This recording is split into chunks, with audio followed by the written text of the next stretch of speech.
안녕하세요. 좋은 문장, 지혜로운 명언들을 통해 보다 나은 나로 건너가기 위한 시간 함께 하겠습니다. 오늘의 주제는 거절이 어려운 사람들에게입니다. 우리가 살다 보면은 내가 해결할 수 없거나 감당하기 힘든 일을 부탁받는 경우가 있죠. 참 난감합니다. 다른 방법도 없고 결국 거절할 수밖에 없는데요. 거절만큼 어려운 것이 있을까요? 자칫하면 좋았던 관계가 악화될 수도 있고 심지어 영영 안 보는 관계로 끝나버리기도 합니다.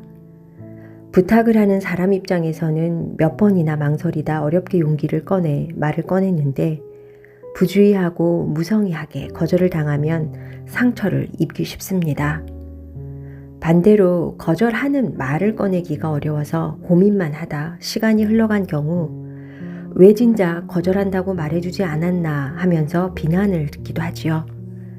이럴 거면 차라리 빨리 거절하는 것이 나았겠다 싶은 후회가 듭니다. 결국 우리의 목표는 거절은 하되 상대에게 상처를 주지 않으면서 효과적으로 의사를 전달하는 것이죠. 첫째, 단칼에 거절하지 말고 어느 정도 고민한 다음 거절하는 의사를 전한다. 상대방은 내게 부탁을 하기 위해 얼마간은 고민했을 것입니다. 그리고 누구나 부탁했다가 거절당하면 민망해서 어쩌지 라는 부담을 가지게 되죠. 그런데 부탁을 듣자마자 단칼에 잘라버리면 상대는 무시나 모욕을 당했다는 느낌을 받을 수 있습니다. 나는 단순히 거절한 것뿐인데 대응하는 방식 때문에 상대가 불쾌해진다면 억울하겠지요. 그래서 너무 성급하게 거절하지 말고 고민하는 시간을 조금 가진 뒤에 거절의 말을 전하는 것이 상대방에 대한 최소한의 예의라 생각합니다. 둘째, 의사를 결정했다면 시간을 끌지 말고 정중히 거절한다. 보통 마음이 약한 사람들은 거절을 했을 때 상대방이 힘들어하는 모습을 보기 싫어서 거절의 말을 미루게 됩니다. 하지만 명심해야 할 것은 미적지근한 태도가 문제를 더 확대시킨다는 점이지요. 거절하지 않고 계속 시간이 지난다는 것은 상대방에게 헛된 기대를 하게 만듭니다. 해결해 줄 수도 없으면서 애매한 말로 상대방에게 기대를 심어주는 일은 삼가해야죠. 또한 내가 시간을 끌면 상대가 다른 대안을 찾을 수 있는 기회를 빼앗는 것일 수도 있습니다. 최소한 몇 시간 내에 길게는 하루를 넘기지 않고 정중하게 의사를 표시하는 것이 바람직합니다. 셋째, 거절할 수밖에 없는 이유를 최대한 자세히 설명한다. 거절하는 데는 다 이유가 있습니다. 거창한 이유가 있기도 하지만 단순히 내키지 않아서가 이유일 수도 있지요. 뭐가 됐던 거절을 당하는 사람에게는 모든 것이 핑계로 들릴 수 있습니다. 그렇다 하더라도 거절하는 사람은 최대한 자세하게 자신의 입장을 설명해 주어야 합니다. 상대방은 단지 내가 싫거나 내키지 않아서 거절하는 것은 아니구나 라고 받아들일 수 있고 더 나아가 자기 위안을 하게 되죠. 부탁하는 입장에서는 거절 그 자체보다 본인이 가볍게 취급당한다고 생각해서 더 민감할 수 있는 것이죠.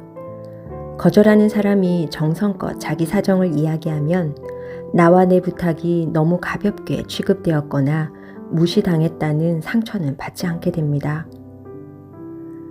넷째, 조금 뒤에 그때 그 문제는 어떻게 되고 있어? 라며 관심을 보여준다. 보통 자신이 부탁을 해결해 주지 못하면 미안한 마음에 일정 기간 그 사람을 피하는 경우가 있습니다. 하지만 그럴 필요까지는 없습니다. 상대도 세상에서 나만이 그 문제를 해결할 수 있으리라 기대하고 부탁한 것도 아닐 거니까요.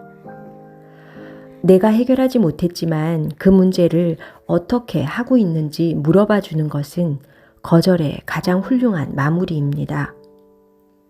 그런 답은 둘 중에 하나일 텐데요.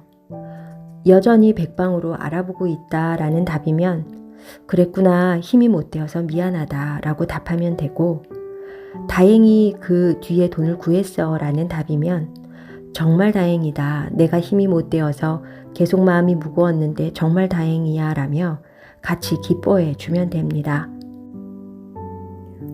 어느 경우든 당신은 상대방에게 남다른 사람으로 기억될 것입니다. 여기서 한 가지 더 좋은 지혜의 행동은 상대방이 100을 요구하는데 내 능력으로는 30 정도만 도움을 줄 수 있다고 가정을 한다면 이럴 때는 우선 앞에서 소개한 방법으로 일단 거절을 합니다. 그리고 하루 이틀이 지난 다음에 연락해서 아직도 해결이 안 되었는지 물어보고 30이라도 돕고 싶다라고 밝히는 것이죠. 이렇게 하면 처음에는 30은 도와줄 수 있어 라고 말할 때보다 훨씬 더 효과적입니다. 거절은 거절일 뿐 단절이 아니죠. 거절하는 태도와 과정이 단절로 이어지게 만드는 것뿐입니다. 거절해야 하는 상황에서 쩔쩔맬 것이 아니라 지혜롭게 대처한다면 관계는 서로 상처 입지 않을 것입니다. 혹 친구의 돈 부탁을 받고 어떻게 거절을 해야 할지 고민하고 계신 분이 계실까요? 살아가면서 나 역시도 누군가에게 부탁을 해야 할 상황이 생길 수도 있습니다.